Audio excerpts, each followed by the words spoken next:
Oh, go and admit it. We've all done it, haven't we? Yeah, of course we have. Oh, can you hear? Yes. The bells, of course. The bells, aren't they nice? This is Parliament and at Victoria Gardens. I've told you before, it's wonderful here. Free, so yes, you can see it like that. And this is where you see a lot of MPs. Can you see there's like camera crews there? There's MPs where they get filmed to do their, vox pops, tell you what they're doing right or wrong, of course, on the television news, the sort of place. But I want you to cast your mind back now to this particular idea, because when you and I were at school, and those that are a little bit more vintage than us, you will remember there were certain days that were celebrated with delight, historical days that literally everybody in the school remembers. I mean, I've said this to you before, but I remember going into the assembly room every single day and we walked past a portrait of Our Majesty the Queen. I was fully aware of who that lady was at a very young age. How many of our school children could say the same in the United Kingdom? Now they've probably got more idea about Barbie than, of course, His Majesty the King. That's how bad history's become. But here's where it gets interesting, because on the 24th of May 1902, a very special day was created, and this went on right through until 1958.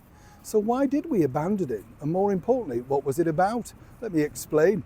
Morning, good to see you in the very heart of Parliament today. That is the place where all the good and the bad things happen, as you can imagine, if you're over here in the United Kingdom. And as I said, it's where careers are made, careers are broken, and dreams sometimes do come true. If, for instance, you want to be remembered as part of history, like Winston Churchill, Margaret Thatcher, and many others.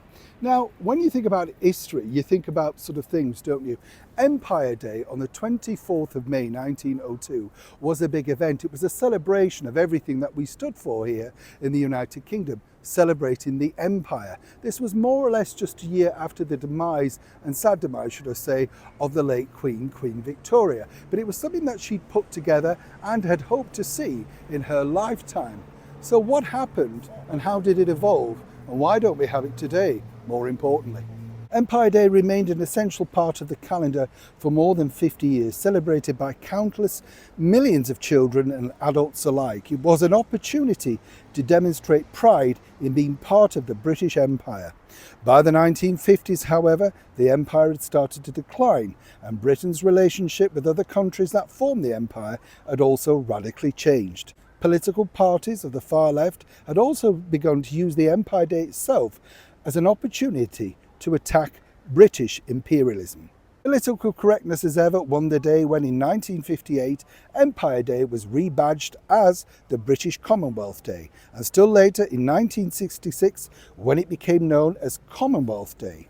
The date, the Commonwealth Day, was also changed to the 10th of June, the official birthday of the then Queen Elizabeth II. The reason why I mention this is it's really sad, isn't it, when traditions like that get wiped away. And I wanted to throw it out to anybody out there who's watching the programme. Did you celebrate Empire Day?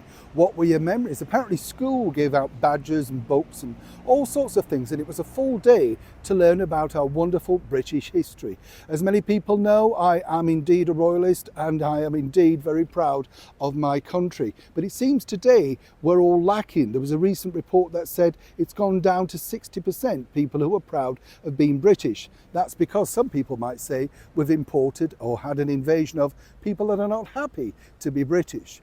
Either way, what were your memories? Did you celebrate it? Did you keep any souvenirs from it? And of course, if you're a part of the Commonwealth, how did you celebrate Empire Day? Truly, I'd love to know. And if you can photograph and put some stuff in, do let and share with other people. I'm sure it will be a wonderful memory for so many. Neil Sean, Parliament, London.